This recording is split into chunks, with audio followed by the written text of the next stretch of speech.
¿Cómo enseñar a un pájaro a volar sin tocar sus alas? Esa fue la pregunta que doña Nélida se hizo una tarde de marzo, mientras observaba desde la ventana cómo su hijo menor, Julián, cerraba la maleta sin mirarla. No era la primera vez que él tomaba una decisión importante sin contar con ella, pero algo era distinto esta vez. Más que tristeza, sentía un vacío hueco, como si la vida le estuviera mostrando que su forma de amar tal vez había confundido cercanía con dirección. Durante años, Nélida había estado ahí para todo: las tareas, los castigos, los amores, las decisiones académicas. Había hecho del cuidado una religión, pero ahora, con Julián a punto de irse a otra ciudad para seguir su camino, como él decía, Nélida sintió que algo no había funcionado. ¿Por qué no la había incluido? ¿Por qué no había pedido su consejo? El eco de esas preguntas la acompañó todo ese día, y con ellas una punzada difícil de admitir. Tal vez, sin querer, había sustituido la brújula de su hijo con la suya. Tal vez, por evitarle errores, le había robado la posibilidad de acertar por cuenta propia. Esa noche, soñó con Confucio. Estaban en un jardín, bajo un árbol florido. Él la miraba con ternura y le ofrecía una taza de té. ¿Sabes cómo se endurece una hoja?, preguntó sin que ella entendiera del todo. ¿Al sol?, dijo Nélida insegura. Al viento, respondió él. El sol la calienta, pero es el viento el que la fortalece. Despertó con lágrimas suaves, no de dolor, sino de revelación. Al día siguiente, encontró una nota de Julián. Necesito equivocarme con mis propias manos, mamá. Gracias por tanto. Ahora necesito ser yo. Y entonces comprendió que hay 3 errores silenciosos que los padres cometen al intentar ayudar a sus hijos a tomar decisiones sabias, proteger tanto que impiden el error que forma carácter, dar respuestas antes de que el hijo descubra las preguntas, confundir orientación con control emocional disfrazado. Nélida no se juzgó, pero empezó a mirarse con más honestidad. Recordó cómo, en su infancia, su madre le repetía que hacer lo correcto era obedecer, y ella, sin saberlo, había repetido ese mandato disfrazado de amor. Desde aquel día se propuso hacer algo nuevo: confiar en el viento, es decir, confiar en que el alma de su hijo también sabía caminar. Dejó de llamar cada noche, dejó de opinar sin que le preguntaran. Y sobre todo, comenzó a escribir un diario donde no hablaba de él, sino de ella, de sus miedos, sus silencios, sus deseos. Ese fue su primer acto de libertad. Y algo curioso ocurrió. Julián comenzó a escribirle con más frecuencia, no para pedir permiso ni consejo, solo para compartir. Y Nélida, en lugar de corregir, aprendió a decir: ¿y tú qué sientes? Era nuevo, era difícil, pero también era hermoso. Confucio regresó una última vez en sus sueños. Esta vez no habló, solo caminó a su lado, en silencio, mientras el viento movía los cerezos. Y Nélida supo que no necesitaba más palabras, porque cuando un hijo toma decisiones sabias, no es porque lo hayan guiado con precisión, sino porque lo amaron sin miedo. Nélida comenzó a observar su propia historia con otros ojos. Cada gesto hacia su hijo, cada advertencia, cada sugerencia bien intencionada, llevaba impresa una huella antigua: el miedo de repetir su propia soledad, porque, aunque había formado una familia, en su interior habitaba una niña que nunca sintió que su voz era escuchada. Entonces, cuando Julián vacilaba, ella sentía el impulso de salvarlo, no tanto por él, sino por ella misma. Recordó con nitidez una escena olvidada. Tenía 9 años y quiso pintar las paredes de su habitación con colores vivos. Su madre la regañó con dureza y repintó todo de blanco. Años más tarde, cuando Julián quiso estudiar música en vez de administración, el impulso de corregir el rumbo reapareció, no con gritos, sino con frases suaves y letales. La música es linda, pero eso no es un trabajo serio. Algún día vas a agradecerme que te encamine. Pero ahora lo entendía. Esos comentarios, lejos de orientar, lo alejaban. No porque fueran malintencionados, sino porque no confiaban. Eran cadenas con forma de abrazo. Una mañana, mientras regaba las plantas del patio, notó cómo una rama de lavanda se había doblado hacia la sombra. Sin querer, la había atado a un palo para que creciera recta, pero la planta insistía en buscar su luz a su manera. Esa imagen la sacudió. Esa misma tarde decidió escribir una carta a su hijo, no para aconsejar, solo para contarle una historia. La vez que ella también quiso estudiar algo distinto y no la dejaron. Le confesó que le costaba confiar, que a veces tenía miedo de que él sufriera, pero que estaba aprendiendo a respetar su camino. No firmó con tu madre, sino con su nombre, Nélida, como quien se presenta de nuevo, más humana, más honesta. Días después, Julián respondió con un mensaje corto. Mamá, me hizo bien leer eso. No sabía que tú también tuviste que callarte tanto. Ese fue el punto de inflexión, porque entendió que los hijos no necesitan padres perfectos, sino padres que se revelen humanos, que se equivoquen, que duden, pero que no impongan, que amen con presencia, no con dirección. Confucio volvió en un sueño diferente. Esta vez estaban en una biblioteca antigua. Le ofreció un libro con páginas en blanco. ¿Qué es esto?, preguntó ella. El libro que él debe escribir, respondió Confucio. Si lo llenas tú, se extravía. Si lo dejas en sus manos, aunque manche, encontrará su estilo. Despertó con una calma nueva. Desde entonces, Nélida desarrolló un ritual secreto. Cada vez que sentía el impulso de intervenir, encendía una vela pequeña y se hacía una sola pregunta. ¿Estoy hablando desde la confianza o desde el miedo? Esa pregunta cambió su forma de estar. Dejó de estar para todo y comenzó a estar de verdad. Ya no corregía, escuchaba, ya no insistía, esperaba. Un día Julián la llamó para contarle que había tomado una decisión importante. No le pidió permiso, pero sí quiso compartirlo. Voy a grabar mi primer disco. Me da miedo, pero siento que es mi momento. Nélida respiró hondo, y en vez de decir lo habitual, ¿estás seguro? ¿Tienes dinero? Solo dijo, confío en ti. Y colgaron en silencio. Esa noche encendió su vela como siempre. Pero esta vez no hubo preguntas, solo una certeza suave. A veces, el mayor acto de amor es callar cuando el alma del otro empieza a hablar. En su diario, escribió una frase que luego colocó en el marco de una foto de Julián. Uno enseña más por cómo camina que por dónde señala. Ese se convirtió en su nuevo mantra. Y así, poco a poco, su vínculo con Julián comenzó a transformarse. Ya no era la madre omnipresente, era una presencia luminosa, como el faro que no se mueve, pero que guía sin empujar. Porque como le susurró Confucio en su último sueño, donde no llega la palabra, llega la confianza. Aurora no era de gritar, nunca lo fue.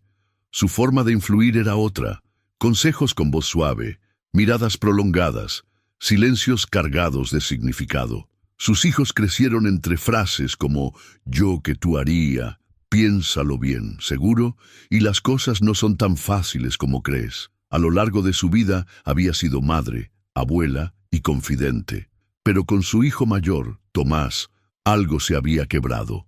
Cada vez que él tomaba una decisión sin consultarla, Aurora sentía una punzada de traición, no por maldad, sino por exclusión, y cuanto más lo sentía alejarse, más consejos intentaba darle, pequeñas instrucciones disfrazadas de sugerencias, hasta que un día él le dijo sin rabia, «Mamá, ¿alguna vez te has preguntado por qué siempre crees saber mejor que yo lo que necesito?» Ese día, el silencio en la cocina fue más ensordecedor que cualquier discusión. Ella no supo qué responder. No porque no tuviera argumentos, sino porque esa pregunta abría una herida más profunda. Cuánto de su necesidad de orientar era en realidad una forma de huir de sus propias incertidumbres. Esa noche, Aurora soñó con una casa sin puertas. Ella caminaba de cuarto en cuarto intentando cerrar algo que no se podía cerrar. En el centro estaba Confucio, sentado frente a una vela. Sin mirarla, dijo: «A veces, al querer enseñar, olvidamos que el otro también vino a enseñarnos algo». Aurora despertó antes del amanecer con esa frase latiendo en el pecho. Miró sus manos, las mismas con las que tantas veces había acomodado el cabello de sus hijos, limpiado sus lágrimas, sostenido sus mochilas. Y por primera vez se preguntó: ¿cuántas veces impuse mi forma de amar sin preguntar si era la que el otro necesitaba? Fue entonces cuando entendió que uno de los errores más comunes es confundir orientación con validación del propio miedo. Cuando decimos «haz esto» o «piensa en aquello», muchas veces no estamos siendo sabios.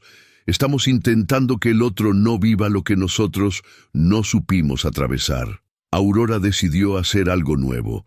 En vez de hablar, comenzó a escribir. Cartas que no enviaba, diálogos consigo misma, confesiones.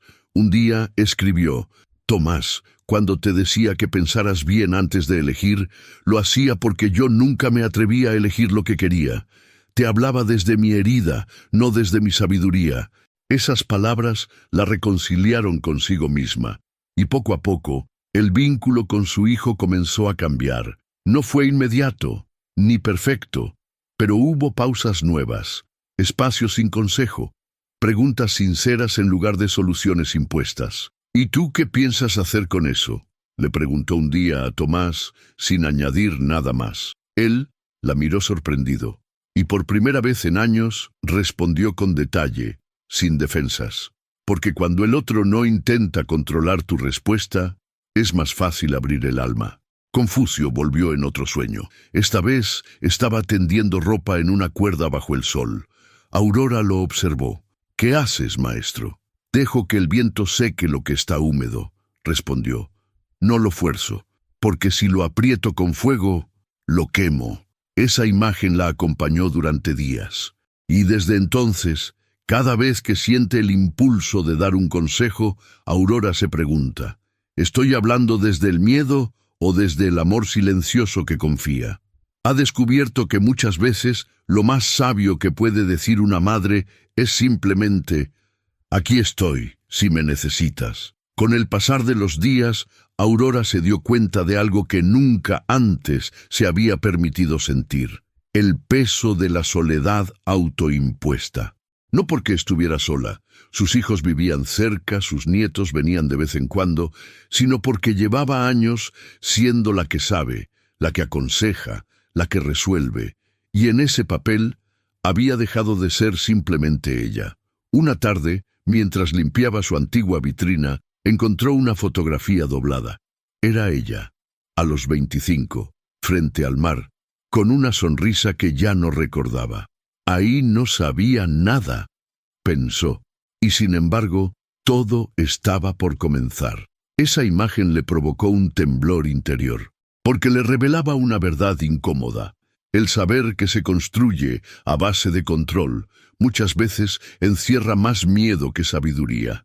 Decidió salir a caminar por un sendero del parque que solía recorrer con Tomás cuando era niño. Las hojas secas crujían bajo sus pasos, los árboles estaban silenciosos, como si respetaran su introspección. En un banco se sentó y sacó su cuaderno de notas. Escribió: «Hoy entendí que aconsejar sin ser pedido es una forma de gritar desde el miedo, y yo he gritado demasiado sin alzar la voz». Al cerrar el cuaderno, un niño pequeño pasó corriendo cerca de ella, tropezó y cayó. La madre no se apresuró a levantarlo.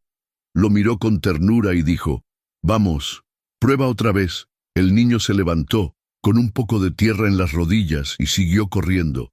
Aurora sintió que había presenciado una lección viva. A veces, el amor más profundo es ese que no interrumpe el error, que acompaña, sin intervenir. Esa noche, volvió a soñar con Confucio. Esta vez, Él le mostró un instrumento de viento tallado en bambú. «¿Sabes cómo se crea el sonido?», preguntó. «Con el aire que pasa, ¿no?», respondió ella. «Sí, pero también con los huecos. Si no hay espacio, no hay música». Y Aurora comprendió. Sus silencios también podían ser música, que no era necesario llenar cada vacío con una lección, que su presencia podía ser suficiente. Los días que siguieron fueron distintos. No dejó de ser madre, pero dejó de ser la que tiene la respuesta. Empezó a escuchar más, a preguntar menos, a aceptar que su hijo tomara decisiones que ella no entendía del todo, pero que le pertenecían. Una tarde, Tomás llegó a visitarla sin aviso. Se sentaron en la cocina, compartieron un té y hablaron de trivialidades. Al irse, él se detuvo en la puerta y dijo: «Mamá, gracias por dejarme ser. Ahora siento que puedo contarte más». Ese gracias no era por una receta, ni por un consejo, ni por un sacrificio. Era por el espacio, por el silencio. Aurora volvió a su libreta y escribió: «No siempre la sabiduría viene de hablar. A veces viene de no interrumpir el crecimiento del otro con la sombra de nuestra experiencia». Desde entonces, cada vez que su instinto de proteger se activa, cierra los ojos, respira profundo y visualiza el rostro de Confucio sosteniendo aquel instrumento de bambú. Y se recuerda: sin huecos no hay música. Antes de dormir, enciende una vela, no para pedir, no para guiar, solo como gesto de presencia. Como quien dice: estoy aquí, en silencio, con amor, porque entendió al fin que un hijo no necesita una madre que lo salve, sino una madre que confíe, incluso cuando él no lo hace. Y eso, en el fondo, también es una forma de salvarlo. Isabel siempre había sido práctica, no le gustaban las dudas ni los titubeos. Crió a sus hijos con firmeza, enseñándoles a ser eficientes, a no perder tiempo, a tomar decisiones con los pies en la tierra. Su lema era claro: si yo pude sola, ustedes también pueden. Pero con Martín, su hijo menor, ese enfoque parecía no funcionar. A sus 32 años seguía sin rumbo definido. Cambiaba de trabajo constantemente, iniciaba proyectos que no terminaba, evitaba tomar decisiones importantes. Y cada vez que Isabel lo notaba perdido, intervenía.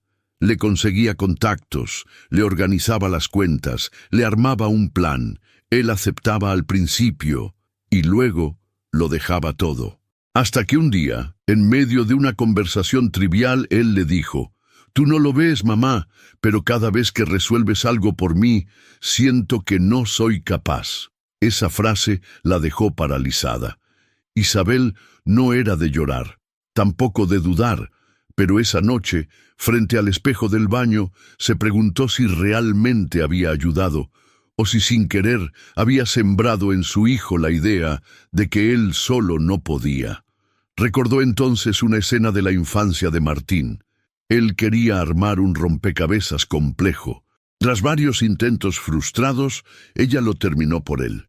Sonrió al verlo feliz, pero nunca pensó en lo que ese gesto le enseñaba. Si no puedes, mamá lo hará. Y así se fue repitiendo la historia. Tareas escolares, decisiones universitarias, trabajos. Todo lo que a él le costaba, ella lo solucionaba. Pero ahora, con su frase, comprendía el verdadero precio de ese amor eficiente. Esa misma noche, Isabel no pudo dormir. Se levantó varias veces caminando en círculos por el pasillo oscuro de su casa. Cada rincón tenía memoria.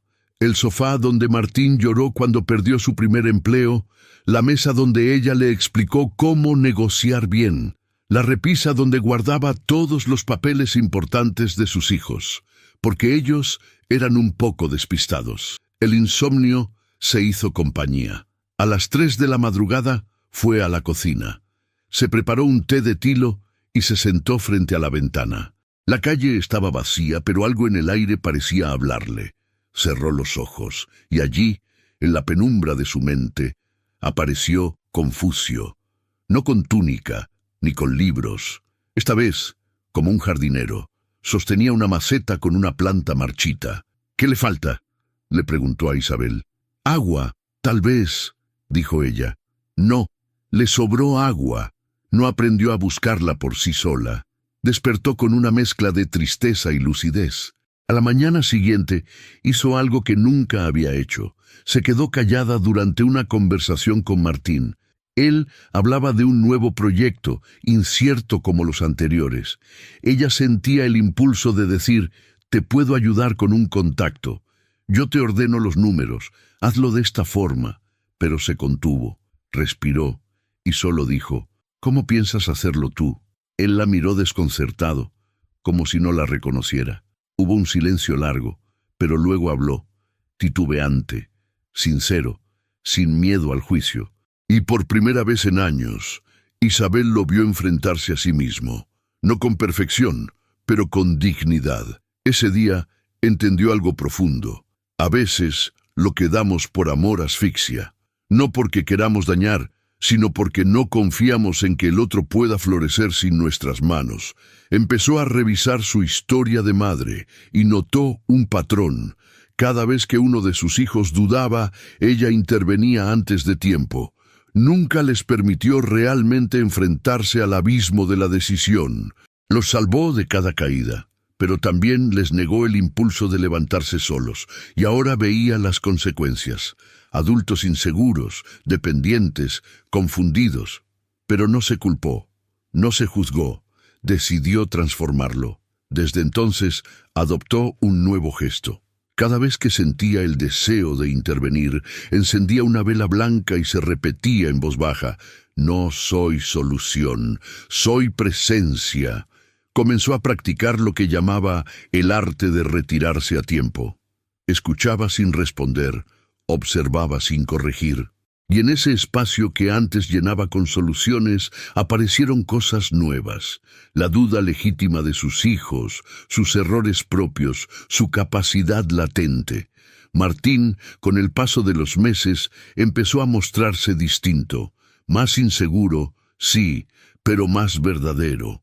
Un día le confesó: «Me da miedo equivocarme, pero por primera vez siento que si lo hago, me va a servir». Y ella le respondió con una sonrisa suave: «Eso también es crecer». Confucio volvió una última vez en una visión. Estaba sentado bajo un árbol, tallando una figura de madera. «¿Qué haces, maestro?», preguntó ella. «Solo quito lo que sobra», respondió. «El alma de tu hijo ya tiene forma. Tú solo debes dejar de cubrirla». Y desapareció. Desde entonces, Isabel dejó de cargar. Dejó de corregir, aprendió a mirar sin alterar, a esperar sin ansiedad, porque entendió finalmente que cuando decides por otro, tal vez estás diciéndole sin querer: «Tú no puedes solo», y que el verdadero amor confía, aun si el otro se equivoca, aun si tarda más, aun si toma otro camino. Antes de dormir, volvió a mirar la foto de Martín cuando era niño y le susurró en silencio: «Te devuelvo tu vida, con todo mi amor». Don Mateo había criado 3 hijos, y ahora, a los 78 años, vivía solo en una casa silenciosa al borde del pueblo. No se quejaba.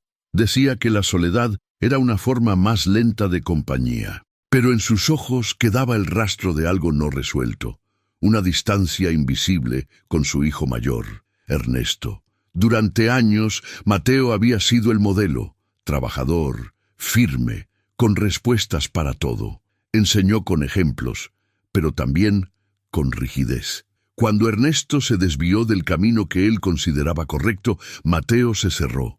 No lo insultó, pero dejó de preguntar. No lo rechazó, pero dejó de confiar. Pasaron casi 2 décadas con palabras cortas, visitas breves, silencios pesados. Una tarde de invierno, mientras el viento agitaba las ramas secas del patio, Mateo recibió una carta. No era de Ernesto, sino de su nieta. Decía: «Abuelo, papá siempre quiso tu aprobación. A veces no entendía por qué nunca le bastaba lo que hacía». Mateo dejó caer la carta sobre la mesa. No lloró, solo se quedó mirando el vacío, porque comprendió, de golpe, que su silencio había sido interpretado como desdén. que su manera de dejar ser había sido en realidad una forma de abandonar el puente. Esa noche soñó con Confucio por última vez. El sabio caminaba por un bosque de bambúes. Le entregó a Mateo una semilla diminuta. ¿Y esto?, preguntó él. Es tarde para plantar lo que fue, pero aún puedes sembrar una presencia. Aunque ya no me escuche, la sabiduría no necesita ser oída, solo necesita ser verdadera. Mateo despertó antes del amanecer. Caminó hasta su escritorio, encendió una vela y comenzó a escribir. No una carta de disculpas, ni de consejos, solo un relato simple.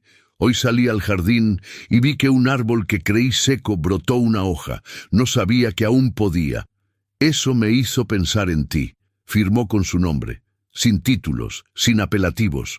Lo puso en un sobre, lo dejó sobre la repisa. No lo envió aún, pero al escribirlo algo cambió. En los días siguientes, Mateo comenzó a hablar con más dulzura. Con su vecina, con el cartero, con la vida. Aprendió a escuchar sin filtrar, a preguntar sin esperar la respuesta correcta. Se sentaba en su mecedora y decía en voz baja: «Hoy decido no imponer lo que aprendí, sino ofrecerlo como quien deja una piedra limpia al borde del camino, por si alguien la necesita». Semanas después, Ernesto lo llamó, no para reconciliarse, solo para contarle algo trivial. Pero la voz era distinta, más abierta, y Mateo no corrigió, no aconsejó. Solo dijo: «Me gusta escucharte, hijo. Si tú estás bien, yo también». Ese día, el silencio entre ellos dejó de ser vacío y se volvió espacio. Antes de cerrar este guión, imagina esta escena. Don Mateo, al atardecer, entierra en una maceta pequeña la semilla que Confucio le dio en el sueño. No para verla florecer, sino como gesto simbólico, como quien dice: «Confío, aún sin garantías, aún sin resultados». Y mientras cubre la tierra con las manos, susurra una última frase: «Uno no enseña sabiduría al otro, solo le recuerda que la lleva dentro». Cada historia aquí contada, la de Nélida, Aurora, Isabel y don Mateo, no es única. Es la de miles de padres y madres que por amor han querido guiar, pero sin saberlo han interferido en el vuelo. Y sin embargo, nunca es tarde para confiar, nunca es tarde para dejar de decidir por el otro y comenzar a caminar junto a él, porque como dijo Confucio, el sabio no impone su camino, ilumina el silencio para que el otro descubra el suyo. Hoy te invito a un gesto sencillo pero profundo. Toma una hoja en blanco y escribe una carta a tu hijo, no para aconsejar, no para corregir, solo para contarle quién eres, sin defensas, sin títulos. No necesitas enviarla, solo permite que esa verdad circule. Deja que tu presencia sea espacio, no estructura, luz, no dirección, y verás cómo, poco a poco, ellos empiezan a caminar con más firmeza. No porque los empujaste, sino porque los liberaste. Si esta historia tocó tu corazón, comenta: «Estoy aprendiendo a confiar». Tu experiencia puede sanar a otra persona. Tu voz puede ser faro, y tu silencio también.